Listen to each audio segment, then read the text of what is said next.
Em 2012, a polícia australiana recebeu a denúncia de uma menina sobre alguns eventos perturbadores relacionados à sua família, os Colt.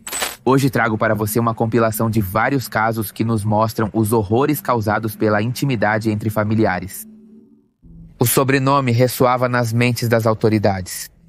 Eles estavam investigando essa família por um tempo, mas sempre conseguiam perder o rastro deles. Os Colt eram extremamente evasivos e mudavam de localização com frequência, o que dificultava a investigação deles. Então, guiados pela menina, a polícia descobriu um cenário assustador. Assustador é pouco, que contrastava drasticamente com a imagem que essa família projetava para o mundo, a de pessoas aparentemente normais. E é que os Colt eram mais uma pequena comunidade originária de uma cidade rural no estado de Victoria. O patriarca Tim Colt era um fazendeiro bem-sucedido e respeitado na comunidade. Sua esposa Mary era uma dona de casa dedicada e mãe de 6 filhos. Todos viviam uma vida tranquila e tradicional como a de qualquer outra família camponesa. Mas por trás da fachada de normalidade escondia-se um segredo sombrio e aberrante que abalou todo um país do qual ainda não se pode recuperar. Então esta é a história de incesto mais perversa da Austrália, que se estendeu por gerações sem que ninguém percebesse. Ninguém tinha ideia de que essas crianças que corriam livres e felizes, entre aspas, pela natureza, eram filhos de seus pais, que por sua vez eram seus avós e seus tios. Mas como é que ninguém notou antes? Como eles conseguiram se safar por décadas? Bem, é isso que vou te contar no vídeo de hoje.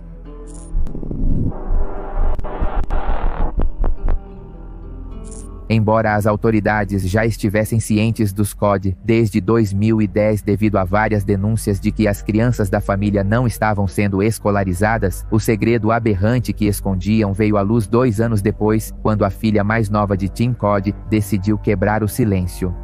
As suspeitas começaram quando um menino avisou aos seus pais que ouviu outro menino de sua escola primária local falando sobre uma menina desleixada e mal alimentada, que vivia na floresta e estava grávida de um de seus irmãos, mas que não sabia qual deles. As autoridades conseguiram entrar em contato com essa menina chamada Sarah, que, assustada mas cansada de guardar silêncio e suportar a pior das torturas, revelou a verdade sobre o que estava acontecendo em sua família. Acontece que ela tinha sido vítima de abuso íntimo por parte de seu pai e seu irmão mais velho, Peter.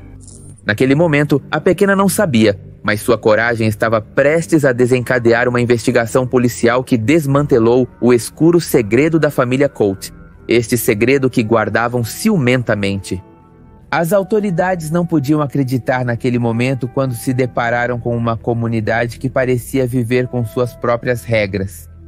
Suas investigações revelaram uma história totalmente arrepiante de incesto e abuso íntimo perpetrados por vários membros da família ao longo dos anos. Descobriu-se que Tim Colt, o patriarca da pequena comunidade, havia abusado intimamente não apenas de Sarah, mas de todas as suas filhas. Como resultado desses abusos, formou-se a árvore genealógica mais consanguínea do mundo, constituída não apenas por uma, mas por 4 gerações de incesto, entre as quais havia 14 crianças com pais que eram parentes entre si. Segundo o relatório judicial, o fazendeiro teve 7 filhos, 5 mulheres e 2 homens com sua esposa June, mas também teve vários outros com suas filhas Rhonda e Betty, o que fazia dessas crianças, ao mesmo tempo, filhos e netos de Tim. Mas o horrendo, ou melhor, o ainda mais horrendo deste caso, era que seus próprios filhos também haviam participado do abuso de suas irmãs, dando à luz a vários filhos como resultado disso. Mas essa situação não apenas revira o estômago, também nos faz perguntar: quando começaram esses atos depravados? Então vou te contar a história. Graças a entrevistas com a família, incluindo vítimas e também perpetradores, a polícia descobriu que a comunidade começou na Nova Zelândia em meados do século passado, mas ao contrário do que se imagina, não começou com Tim Colt, mas com a família de June, sua esposa. Acontece que os pais dela eram irmãos. Isso foi descoberto muitos anos depois, quando Betty, filha de June e Tim, quis saber se sua mãe poderia doar um rim para uma de suas netas. Depois de algumas análises de sangue, ela descobriu a desconcertante verdade que sua mãe era filha de incesto. Isso significava que todos descendiam dos mesmos bisavós, que eram irmãos, como se essa situação fosse algo hereditário ou um costume familiar que não deveria ser quebrado. E assim foi que Tim Colt nasceu no ano de 43 e se casou com June. Essa garota ou essa mulher nasceu no ano de 48. A paixão foi instantânea e eles não demoraram para dizer sim e se casaram em 66. Fruto do seu amor tiveram 4 filhas, Betty, Rhonda, Paula e Martha, e 2 filhos, Frank e Sherry. No entanto, o casal sabia que não podia continuar vivendo na Nova Zelândia porque os olhares alheios já estavam sobre eles, suspeitando que algo não estava bem na sua família. Então, nos anos 70, fugindo do escrutínio de seu país, os Colt emigraram para a Austrália. Lá, eles viajavam de ponta a ponta, tendo se mudado cerca de 7 vezes para poder manter seus atos doentios que se preocupavam em manter em segredo. Para ganhar a vida, então, não apenas trabalhavam a terra, às vezes atuavam em festivais e shows como uma banda musical que originalmente foi formada por Tim. Eles até produziram discos com capas de álbuns com o líder Cole e 3 das crianças. Evidentemente, ninguém sabia que as crianças imploravam para se afastar das mãos do pai, este doente que também era o avô delas. O abuso de Tim, influenciado por seus sogros, iniciou-se com sua filha mais velha. O relacionamento aconteceu quando Betty era apenas uma adolescente de 12 anos e continuou por anos, com total normalidade para toda a família, até mesmo para sua esposa. Isso levou a um desfecho inevitável. Betty engravidou do próprio pai e não apenas uma vez, mas várias vezes. Esses filhos, por sua vez, foram vítimas de abuso íntimo por parte do próprio pai e avô, Tim Cole. Assim, o ciclo de abuso se perpetuou através de gerações, tornando-se um segredo profundamente enraizado que foi transmitido de uma geração para outra, como te digo, e como se fosse também algo normal. A família numerosa e desorganizada vivia em caravanas e tendas enquanto viajavam de um estado para outro para evitar que suas práticas doentias cometidas pelo patriarca com todas as mulheres de sua comunidade fossem descobertas.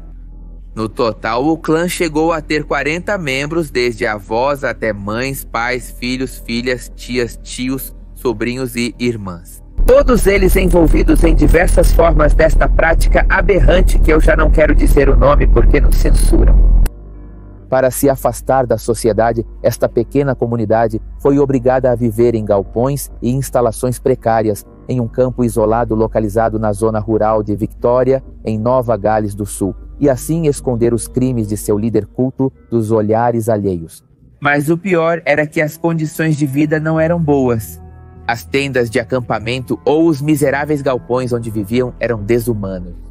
As crianças eram as que passavam pior. Dormiam em tendas, todos amontoados, sem água corrente, banheiros nem eletricidade. Eles estavam descalços. Caminhavam descalços pela área rochosa, machucando seus pés. E o mais triste era que mal sabiam falar, pois não iam à escola, o que tornava ainda mais difícil expressarem o que acontecia diante de seus olhos. Nestas terras de Cod, também viviam uma dúzia de parentes de 2ª ou 3ª geração que eram legalmente adultos, por isso não estavam obrigados a se submeter a testes de ácido desoxirribonucleico, aos quais as autoridades submeteram os menores de idade.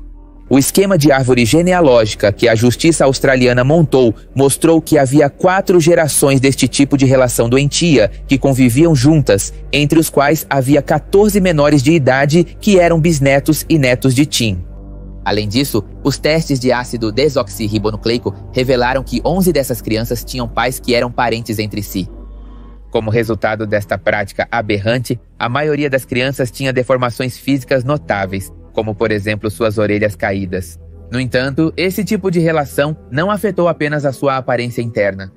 A maioria dos meninos não era capaz de falar de forma inteligível e apresentava sinais de atraso no desenvolvimento, bem como problemas auditivos e visuais.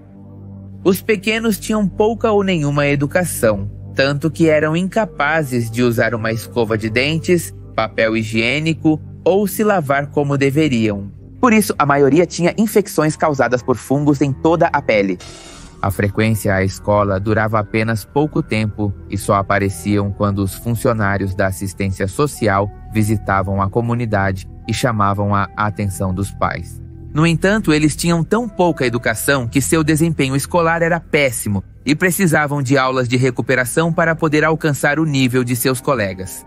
Infelizmente, quando a assistência social estava fora do radar ou a comunidade fugia para outra cidade, as crianças abandonavam a escola. Alguns dos pequenos eram tão violentos que faziam os animais sofrerem de uma forma brutal, como se fosse um simples jogo. Um dos menores, de fato, chegou a explicar às autoridades que tanto ele quanto seus irmãos foram ameaçados para nunca dizerem a ninguém fora da comunidade que seus pais eram seus avós. Mas aqui a pergunta é: como era possível que os assistentes sociais não suspeitassem que algo estava errado com os Colt? E é que se tivessem investigado corretamente seus comportamentos estranhos, essas crianças poderiam ter sido resgatadas muito tempo antes. As meninas da comunidade, por outro lado, não tinham melhor sorte. Depois de serem abusadas por seus tios, irmãos ou avô, tentavam a todo custo esconder as gravidezes. A maioria das meninas sofria abortos espontâneos na fazenda sem ter o devido atendimento médico. Por sua vez, quando alguém de fora da comunidade perguntava a essas menores de idade quem eram os pais de seus bebês, elas sempre repetiam o mesmo discurso pré-estudado. Seus bebês eram de homens estrangeiros que chegavam ao país para trabalhar ou fazer turismo e que passavam um tempo na comunidade. No entanto, a realidade era muito pior do que turistas que abusavam das meninas. Às vezes, algumas mulheres da família Cod eram amarradas a árvores e abusadas intimamente pelos rapazes da comunidade. 8 das crianças encontradas na fazenda do incesto tinham pais que eram irmãos entre si. Também mães e filhos ou pais e filhas. Outras crianças tinham pais que eram tia e sobrinho ou tio e sobrinha. Da comunidade conseguiram resgatar 13 menores, já que uma das meninas infelizmente perdeu a vida por causas desconhecidas antes de descobrirem o caso. Uma vez que conseguiram então afastá-los da atroz comunidade, todos os garotos ficaram sob os cuidados do Estado. A polícia colocou vários em lares adotivos que puderam dar-lhes educação, amor e muito apoio. Entre eles estava Bob, o filho de Betty, que teve com seu irmão mais novo, e Billy, o filho de Betty, com seu filho mais velho. Mas isso não era tudo, porque depois de rastrear as atividades do celular da mulher, a polícia descobriu perturbadoras mensagens de texto de natureza sexual enviadas ao seu filho, Bob, como se ela não quisesse quebrar a cadeia de incesto. A mulher tentou recuperar a custódia de seus filhos e até planejou privar Billy de sua casa de acolhimento. No entanto, felizmente nunca conseguiu, pois o abandono das crianças e os testes genéticos foram considerados determinantes para que não houvesse nenhuma possibilidade de qualquer das crianças ser reintegrada à sua família biológica. Que, por sua vez, enquanto estavam sob tutela, as crianças começaram a mostrar frequentemente comportamentos sexuais, seja entre eles ou com seus cuidadores, embora esses hábitos tenham, sim, desaparecido com o tempo. Muitos deles tinham um longo caminho, como você percebe, a percorrer para poder conseguir uma vida normal. Infelizmente, muitos outros tinham problemas médicos graves e genéticos que seriam um sofrimento para toda a sua vida, culpa de esta relação doentia entre seus familiares. O caso foi descrito pelo inspetor-chefe, detetive Peter Jomans, como nada que ele tenha visto antes. Assim de bizarro foi essa situação. E foi considerado por muitos tão impactante que, em um movimento incomum para a justiça, o Tribunal de Menores de Nova Gales do Sul permitiu que todos os detalhes escabrosos fossem tornados públicos. As histórias das vítimas foram angustiantes, embora todos os nomes, é claro, tenham sido alterados para pseudônimos para proteção, especialmente das crianças, incluindo o sobrenome Cody, que obviamente não é o verdadeiro da seita incestuosa. A revelação do caso da família Cod levou a um julgamento que capturou a atenção nacional. Shin Cole, patriarca da família, foi acusado de múltiplos abusos íntimos. O julgamento midiático durou vários meses e foi um processo emocionalmente devastador para as vítimas, que tiveram que relatar todos os detalhes angustiantes que viveram durante toda a sua vida na prisão em que estavam presas nesta comunidade.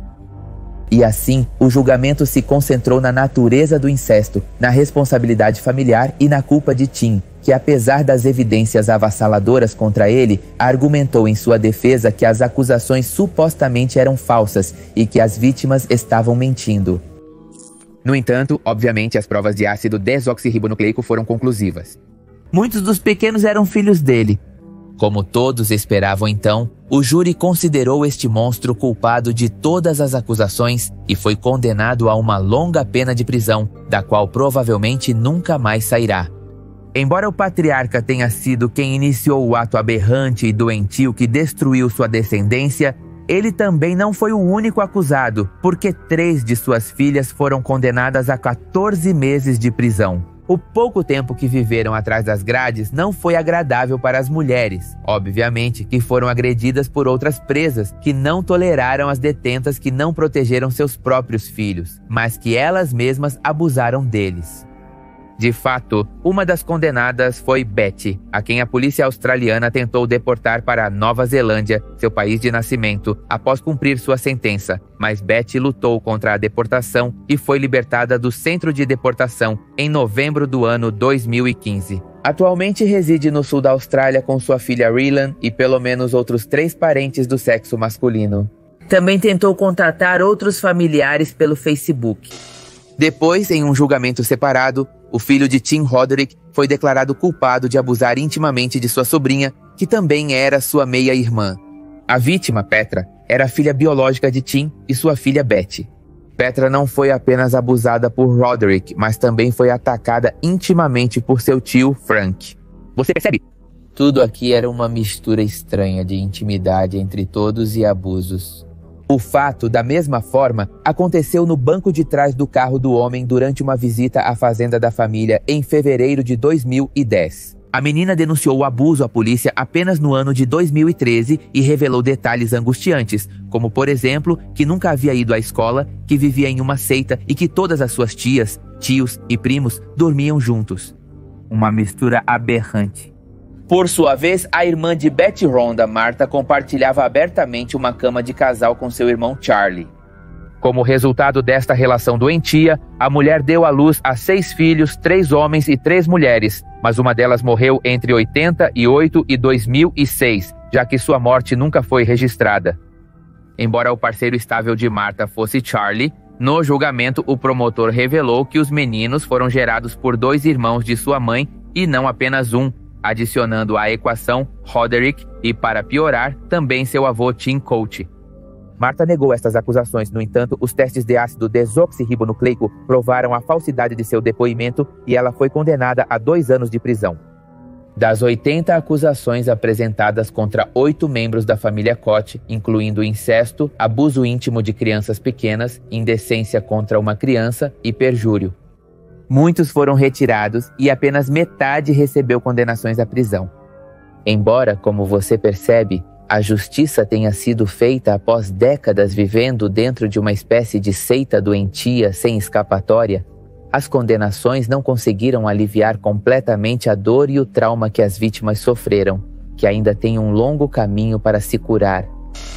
Após o julgamento e a prisão de Tim, a família Coates se separou e as vítimas receberam apoio psicológico e jurídico. Algumas delas decidiram reconstruir suas vidas, enquanto outras lutaram para superar o trauma do abuso.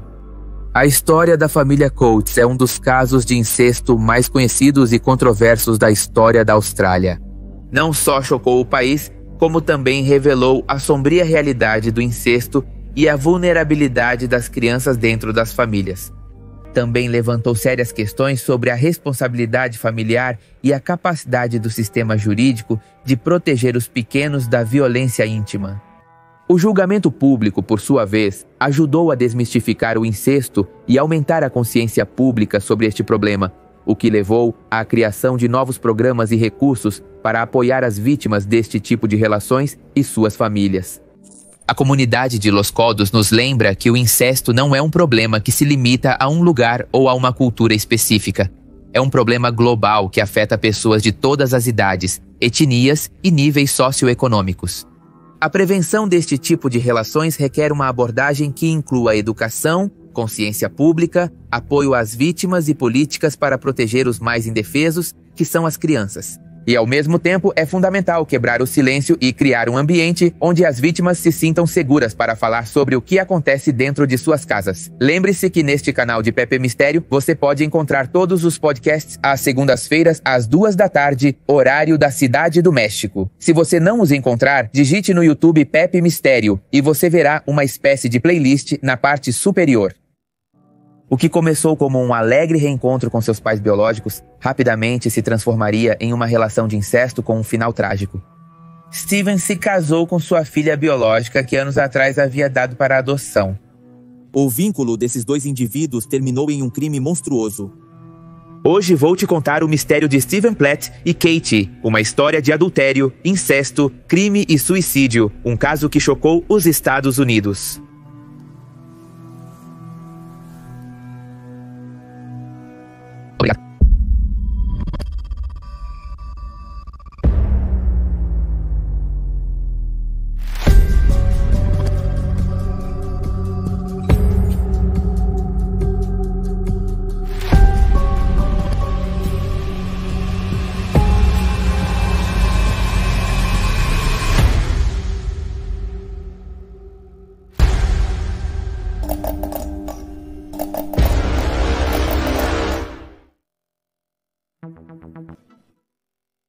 Era o ano de 95, quando Steven Platt, de 20 anos, conhece pela internet Alicia, uma menina de 15 anos naquele momento.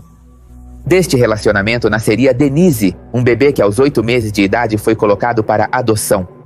A razão é que naquele momento o casal não tinha uma solvência econômica e a mãe suspeitava que Steven abusava fisicamente do bebê. Foi tão difícil deixá-la, mas eu tinha que fazer isso porque eu queria que ela vivesse e fosse feliz. Tony e Kelly Fusco adotaram aquela menina a quem chamariam de Katie, criando-a como sua filha biológica em Dover, que fica a cerca de 80 quilômetros da cidade de Nova York.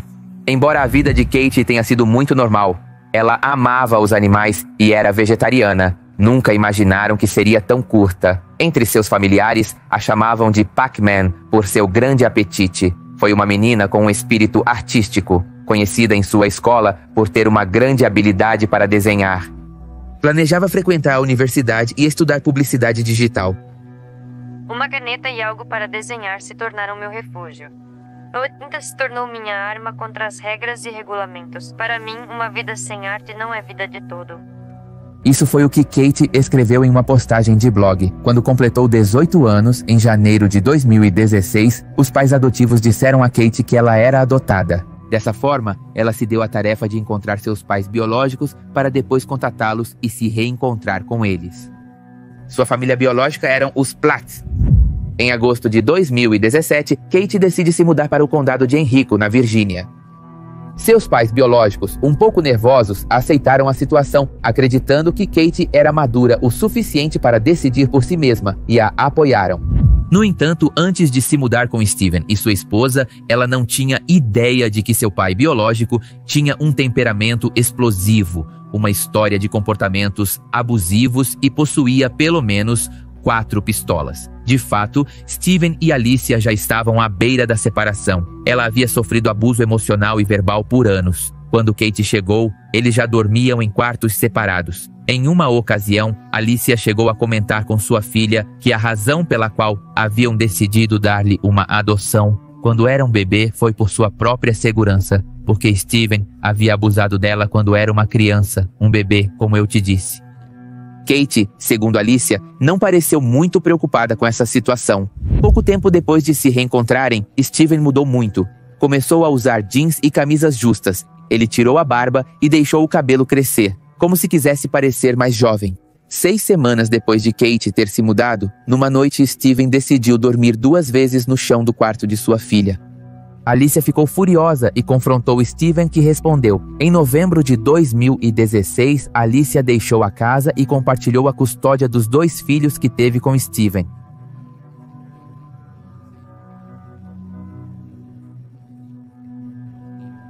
No ano seguinte, durante o mês de maio, Alicia descobriu pelo diário de sua filha de 11 anos que Steven havia ordenado que ela se referisse a Katie como sua madrasta, quando na verdade eram irmãos. Isso evidenciou a relação incestuosa e a gravidez de Katie. Eu disse, Keira está grávida do seu bebê? Ele só disse que achou que você sabia. Eles estavam apaixonados. Comecei a gritar e perguntei, como você pôde? Você está doente. Ela é uma criança.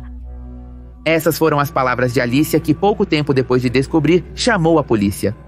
2 meses depois, para ser exato, no dia 20 de julho de 2017, após a conclusão do divórcio entre Alicia e Steven e durante uma investigação policial, pai e filha se casaram em Parktown, Maryland. Para conseguir isso, eles mentiram no pedido, dizendo que não eram parentes. Vou deixar aqui uma foto do casamento onde aparecem os pais adotivos, Kate, Steven e a mãe de Steven, que, a propósito, Kate é a do vestido preto.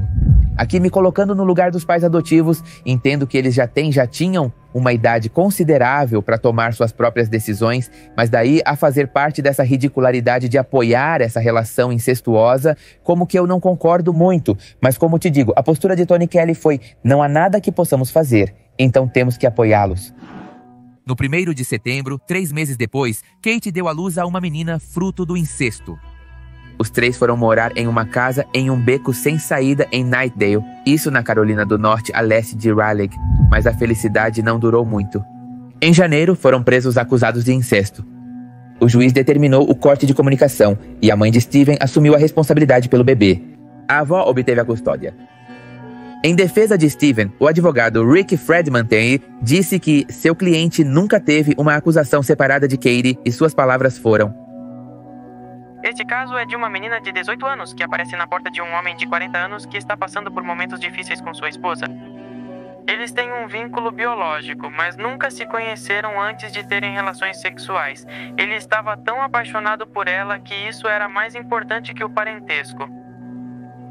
Após as acusações e prisão, Kate retornou para a casa de seus pais adotivos. Quem nunca deu uma declaração, mas todas as terças e quintas-feiras, Kate viajava para a casa de sua avó adotiva em Waterbury, Connecticut. Finalmente, naquela quinta-feira, 12 de abril, Kate e Tony, seu pai adotivo, deixaram a casa da avó e minutos depois, chegando em New Melfort, foram alvejados por Steven. Kate, de 20 anos, e Tony Fusco, de 56, foram assassinados a tiros. Steven foi encontrado mais tarde morto por um tiro em Dover. Este personagem havia tirado a própria vida. Aliás, existe um vídeo que vou deixar aqui, que mostra em uma câmera de circuito fechado o momento em que Kate e Tony são emboscados por Steven.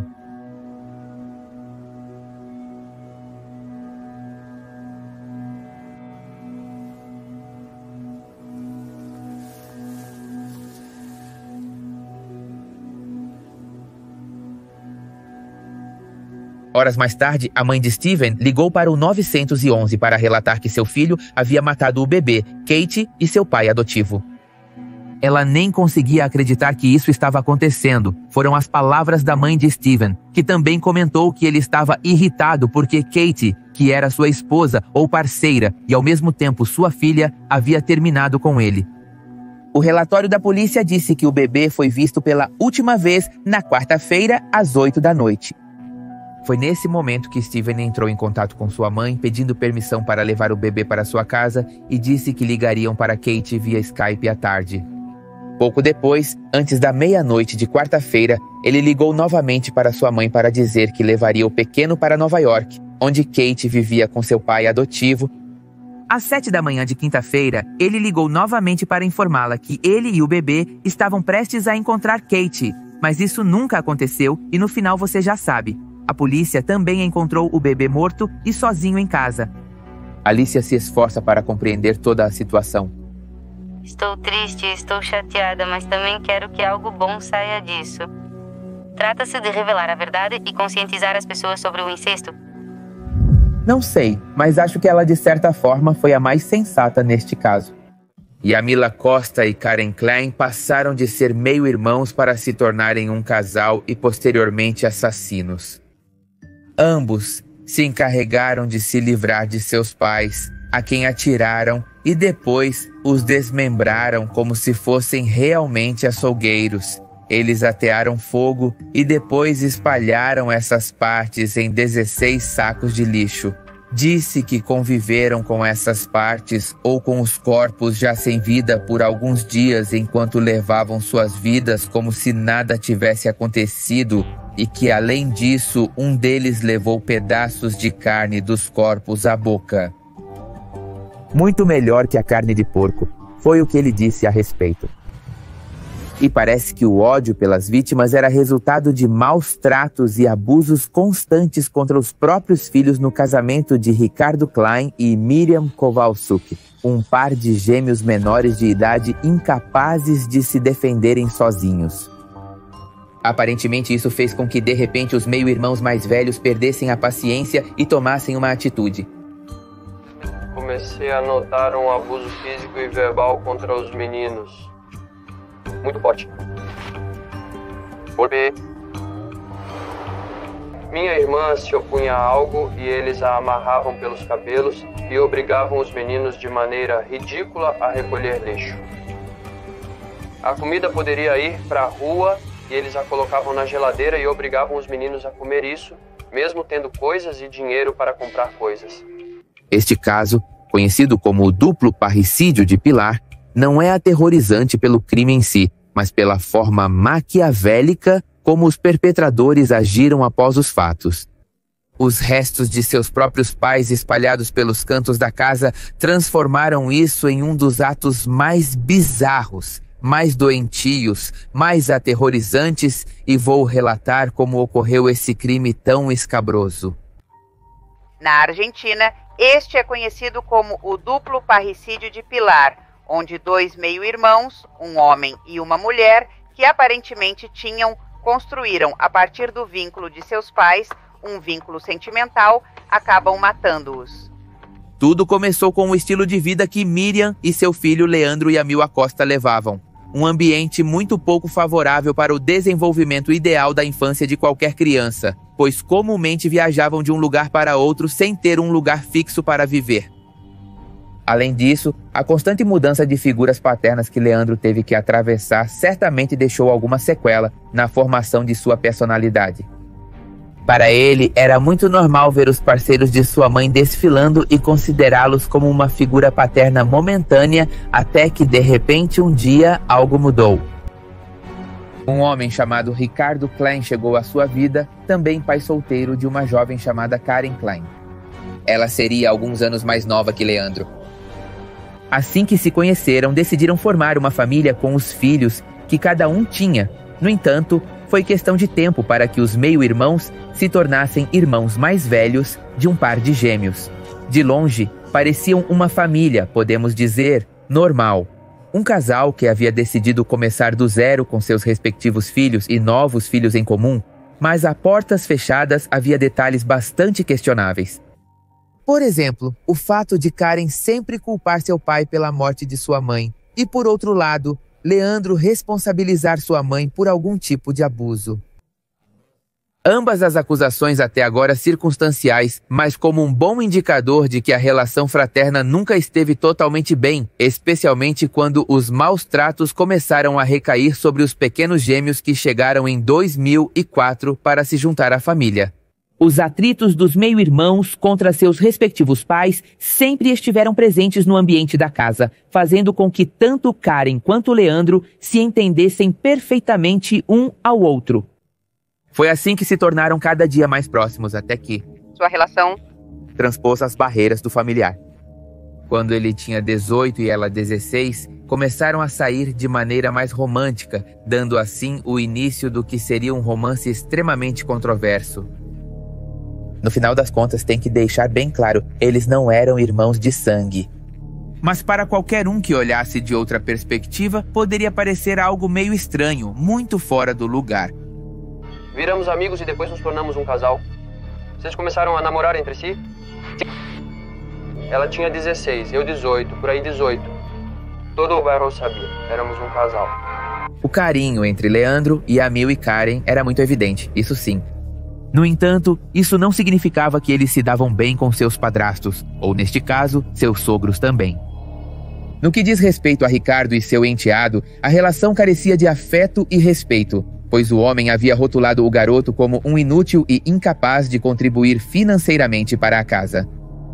No entanto, embora de alguma forma isso fosse verdade, havia uma razão muito forte para tal situação.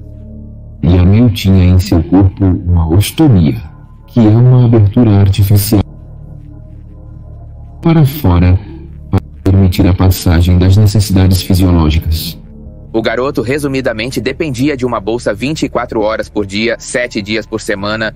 Isso sem dúvida complicava significativamente sua capacidade de atuar no ambiente de trabalho.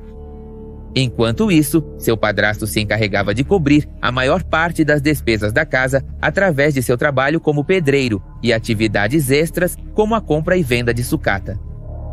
Quanto a Karen e sua madrasta, nunca acabaram se dando bem devido ao rancor que ela tinha de seu pai depois que sua mãe biológica adoeceu por supostos descuidos do homem, a quem ela sempre responsabilizou pela situação.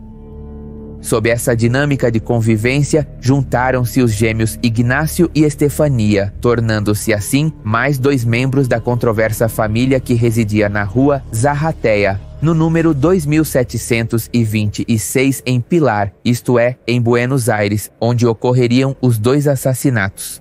A tensão entre eles estava cada vez pior. Havia detalhes que Leandro via que faziam pensar que, além de abuso físico e verbal, havia coisas muito mais sombrias. Eu já comecei a notar coisas estranhas. Por exemplo, a menina está no chuveiro e minha mãe entra. Quando o Karen a penteava e o cabelo começava a cair, eu via o cabelo caindo. Eu comecei a pensar no pior. Que eu estava uma mustarela ou algo similar. Naquela época, os gêmeos tinham 11 anos de idade, período em que, segundo Leandro, Yami e Lacosta sofreram dia após dia o abuso de seus pais, especialmente de Ricardo, e por isso supostamente ocorreu o crime. Dessa forma, na primeira metade de setembro de 2015, tanto Estefânia quanto Ignácio e o casal de meio-irmãos, namorados, já estavam de tudo, desde tirar a vida até queimá-los e levar algumas partes para um terreno baldio. Pensaram que poderiam resolver isso sem repercussões. No entanto, obviamente a sinistra verdade começou a vir à luz quando foram surpreendidos com algumas mentiras. Devido à necessidade de serem vistos em público, os perpetradores se viram na necessidade de inventar que haviam saído de casa. Essas pessoas entre o 1º e 13 de setembro. Essas pessoas entre o 1º e 13 de setembro de 2015 desaparecem de sua casa. E isso começa a levantar suspeitas entre os colegas de trabalho e percebem essa situação e essas questões que chamavam muita atenção dos familiares de Ricardo Clay. A ausência repentina de Ricardo no trabalho não passou despercebida. Nem seus colegas de pedreiro, nem seus conhecidos no ramo de compra e venda de sucata o viram por muitos dias. Além disso, seu irmão chamado Raul também começou a suspeitar que algo não estava bem com seu irmão e sua cunhada. Então, de uma forma ou de outra, essa situação chegou aos ouvidos das autoridades e foi a partir de 13 de setembro que a realidade começou a vir à tona, com tudo e... As perversões ocorridas no interior do número 2726 da rua Zarratea. Com uma ordem de busca, então, os oficiais chegaram para bater na porta. Todos estavam cientes de que encontrariam algo desagradável, mas obviamente não imaginavam o grau tão perturbador da verdadeira situação.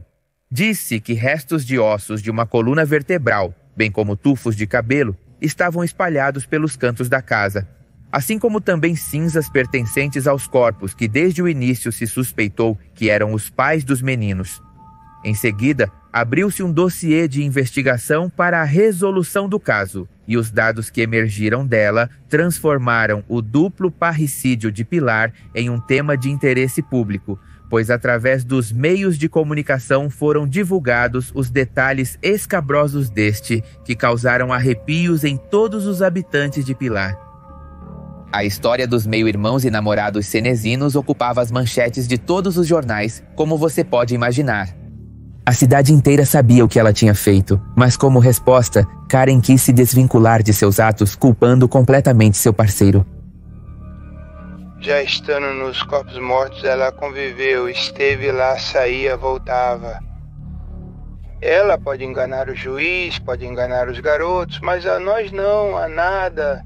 Principalmente seu tio Raul não acreditava em sua suposta... Nada. Principalmente, seu tio Raul não acreditava em sua suposta às autoridades do que aconteceu porque estava em perigo iminente de morte. Isso supostamente por ameaças do próprio Yamil. Em sua primeira versão, ela relatou que no momento dos fatos, ela estava dormindo, que havia acordado devido ao estrondo das detonações de arma com a qual seu meio-irmão tirou a vida de seu pai e sua madrasta. No entanto, em outro interrogatório, ela disse que havia sido forçada a participar do crime, na limpeza das evidências, na qual um colchão foi reduzido a cinzas e os corpos em partes e distribuídos pelos arredores. Então, com essas histórias, inicialmente, houve alguma dúvida sobre sua participação nos fatos, ficando como único detido Yamil, que posteriormente pediu por meio de uma carta que, por favor, Karen dissesse a verdade. A garota estava livre, mas sob a vigilância das autoridades. De um momento para outro, poderia surgir nova evidência de sua culpa como coautora dos fatos. Tal como da prisão, seu meio-irmão a apontava, escrevendo em papel frases como: "Me chamo Leandro e não estou louco, Karen. O monstro já não vive mais, está aqui comigo. Karen, eu te amo, não minta." Mesmas linhas que, ao serem analisadas por um grafólogo, deixaram entrever o possível motivo do crime, que residia no maltrato que Leandro recebia em casa ao ser catalogado como um deficiente, justo como também apontou em sua carta, a qual na realidade está escrita com uma desordem nas frases impossíveis de ignorar sem dúvida alguma. Algo muito ruim acontecia na mente de Leandro e era questão de tempo para que viesse à luz. Segundo o testemunho da advogada do acusado, este teria desfrutado de maneira incrível o ato de tirar a vida de seu padrasto e de sua mãe, descrevendo a experiência como algo orgásmico, citando suas palavras. Foi então que ele fez seu comentário a respeito de que a carne humana tinha um sabor muito melhor que a carne de porco. Leandro não tinha nenhuma intenção de se fazer de vítima, inclusive também confessou à sua advogada que faria tudo de novo, pois acreditava firmemente que havia salvado seus irmãos de 2 abusadores. Segundo seu relato, tudo começou quando ouviu uma conversa entre sua mãe e seu padrasto, onde Ricardo planejava de forma muito desprezível abusar de sua filha Estefânia. Isso depois de garantir que os outros meninos não estivessem em casa. Uma vez que o perpetrador ouve tal abominação, ele se lança contra seu padrasto com uma fúria imparável. "Não se meta, não são seus filhos", era o que dizia Miriam.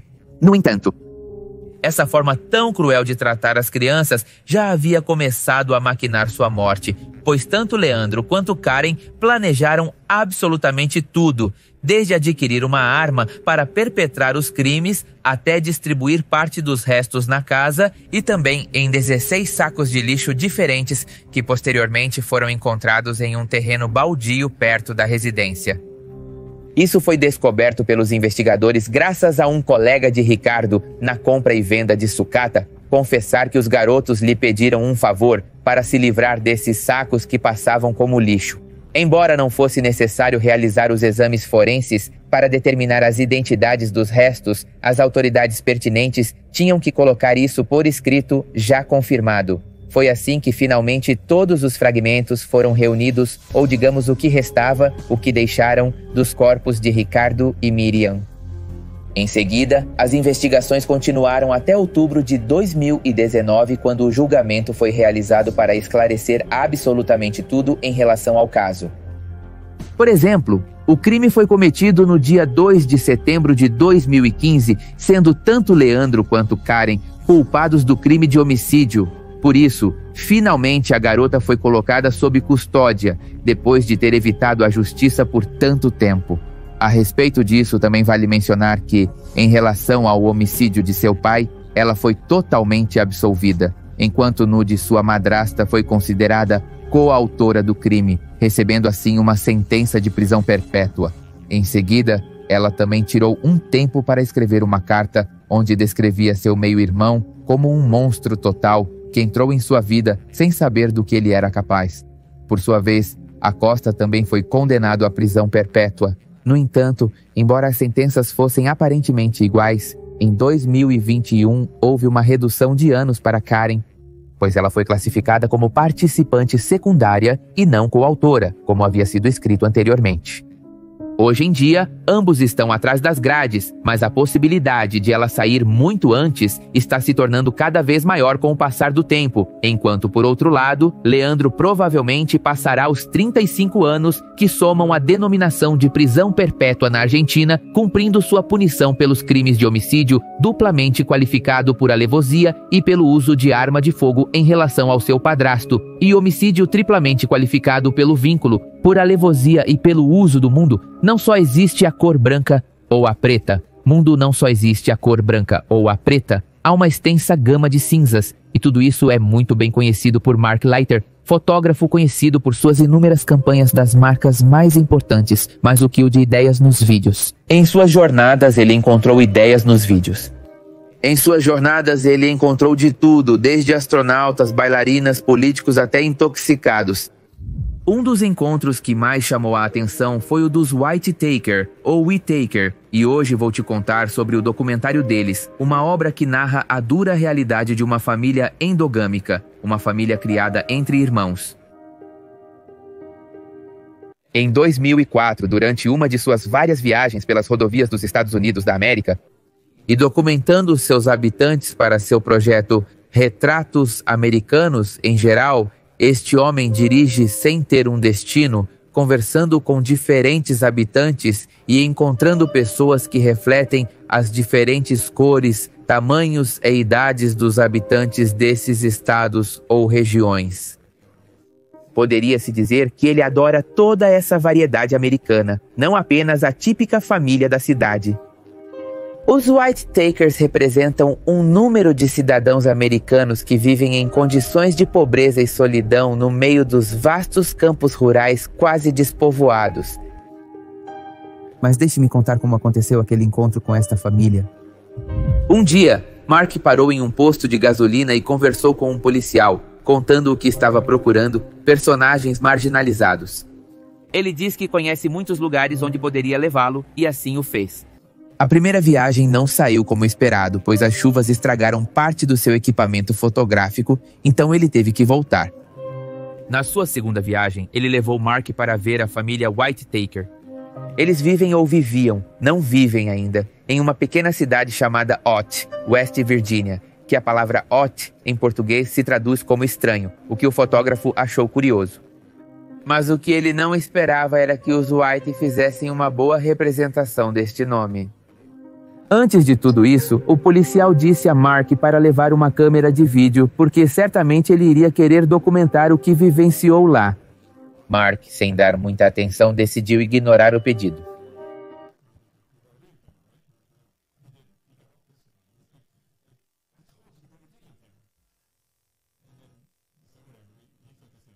Começando por uma estrada que depois se transformou em uma estrada rural, um caminho de terra, para finalmente chegar àquele trailer ao lado de uma cabana do outro lado da estrada. Lá, Mark vê pessoas andando de um lado para o outro, com seus olhos indo em direções diferentes e, além disso, latindo entre eles. Ambos se surpreenderam ao ver o único homem que os via e gritava, enquanto se afastava com as calças caindo, correndo sem sentido ao lado de uma lata de lixo para depois chutá-la fortemente. Tudo parecia fora de controle naquele momento. Naquele primeiro encontro, a visita de Mark foi interrompida por um vizinho muito irritado com uma pistola na mão. Ele ameaçou usá-la se não deixassem os Whittakers em paz. Naquele momento, Mark explica o que estava fazendo, acalmando um pouco a ira do vizinho, o que era compreensível, já que se sabia que os vizinhos e os parentes costumam protegê-los de quem tenta se aproveitar ou ridicularizar a família. Naquele dia, os White Taker estavam de luto. Um deles havia falecido recentemente. Por isso, inicialmente, um dos membros da família, que conseguia se comunicar com alguma clareza, mencionou que não estavam interessados no projeto do fotógrafo. Mark, inteligentemente, ofereceu-se para tirar algumas fotos para apresentar no funeral, e foi assim que ganhou a confiança deles. Ele tirou uma foto de um membro da família, depois do próximo, e assim foi estabelecendo essa conexão. 2 dos retratos de fato apareceram no livro de Mark chamado Created Equal. O estranho dessa família é que ela é o produto de relações sexuais entre parentes. Isso é conhecido como uma família endogâmica. Denomina-se endogamia ao casamento, união ou reprodução entre indivíduos de ascendência comum, ou seja, de uma família, linhagem ou grupo. Em termos de genética, a endogamia é o produto da reprodução de pais que estão estreitamente relacionados geneticamente.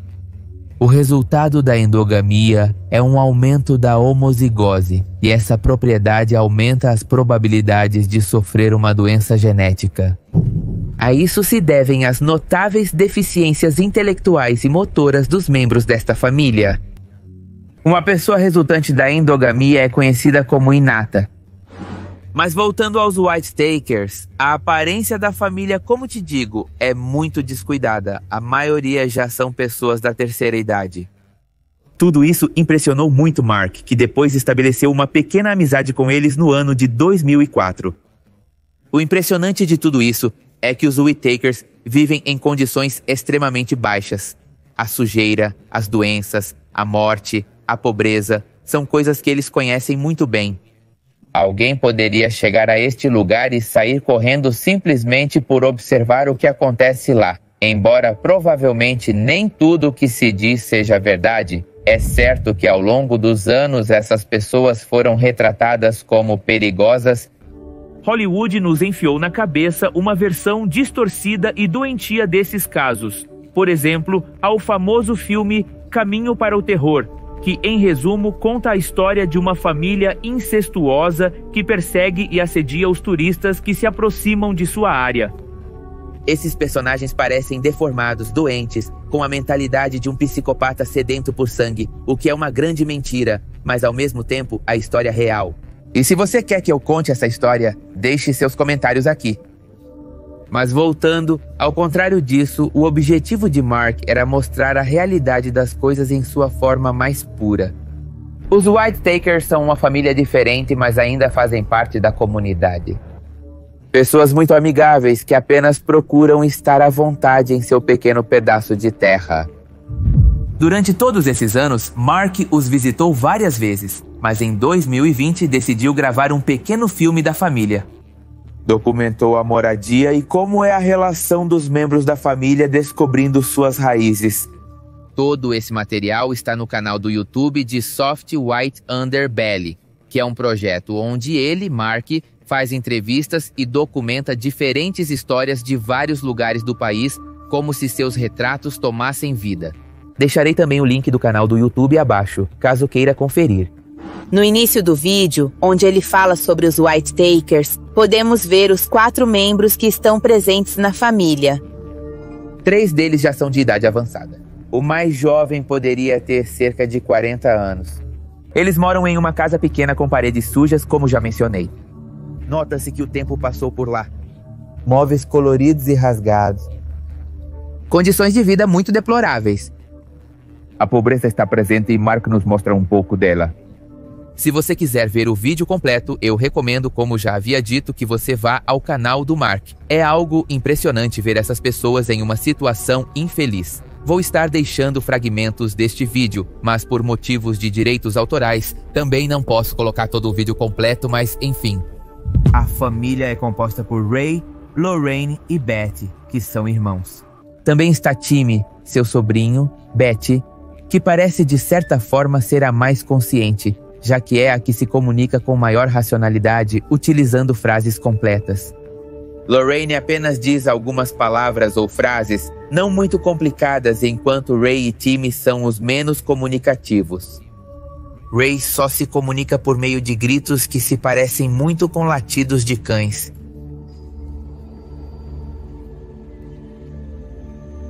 O fotógrafo tenta conversar com Beth.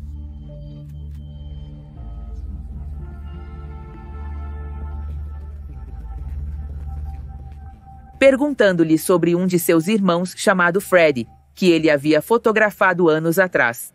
Ela diz que ele faleceu há 4 anos. Ao mesmo tempo, os Whittaker mencionam que viveram lá toda a sua vida. Ou melhor, Mark pergunta a eles e eles apenas dizem não mais do que 4 palavras. Claramente, a família nunca recebeu nenhum tipo de educação básica, apenas Timmy, que se formou no ensino médio, que isso acaba sendo o ensino secundário. Ao perguntar sobre sua família, Beth simplesmente responde que não pode dizer muito. Ela menciona que amava muito seus pais. É difícil assimilar a realidade dessas pessoas tão vulneráveis, inocentes e alienadas da típica sociedade norte-americana. Ray, Lorraine e Timmy sofrem do mesmo síndrome, por assim dizer, produto da relação entre ambos os pais. Mark não conseguiu realmente obter muitas informações sobre essa família. A árvore genealógica deles é um enigma. Realmente não se sabe ao certo quantos filhos esse casal teve, embora Beth mencione que eram 16. Após esse encontro em 2020, o fotógrafo retornou agora em 2021 para continuar documentando a família. Depois que o primeiro vídeo se tornou viral e uma campanha foi feita com a ajuda da fundação God Found Me. Graças a isso, eles conseguiram consertar o telhado, um quarto e várias janelas, além de cobrir algumas despesas médicas, já que Lorraine e Timmy sofreram um ataque cardíaco no último ano. Da mesma forma, sua casa continua se deteriorando e é mostrada em condições pouco habitáveis. A acumulação em casa. As roupas que vestem parecem que não foram lavadas há muito tempo.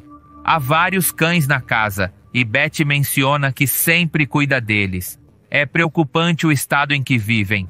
São pessoas marginalizadas, expulsos da sociedade moderna, vistos como produto de algo imoral, antinatural e escandaloso. Apenas alguns vizinhos se preocupam com o bem-estar da família, embora lá fora as zombarias e ridicularizações não demorem a aparecer. Finalmente, Mark mencionou que fez uma pesquisa sobre a família desde a última vez que esteve lá. Ele diz que descobriu que os pais dos Whitakers são primos de primeiro grau, o que explicaria muitas das irregularidades intelectuais e físicas. Embora ele diga que algo mais deve ter acontecido nessa família, algo no ambiente, na água ou algo do tipo. Esta família surpreendeu muitas pessoas nesses 2 anos que os vídeos de Mark vieram à tona. Acredito que, de certa forma, deveríamos abrir os olhos e tirar um tempo para conhecer esses personagens que sempre nos foram vendidos como ruins ou com uma má reputação. Às vezes, o estranho é parte do normal. Ser estranho é legal além disso. No canal principal do Pepe Mistério, os podcasts são postados às segundas-feiras, 14 horas horário da Cidade do México. E se você perdeu algum, pode digitar no YouTube Pepe Mistério Podcast e aparecerá uma playlist na parte superior.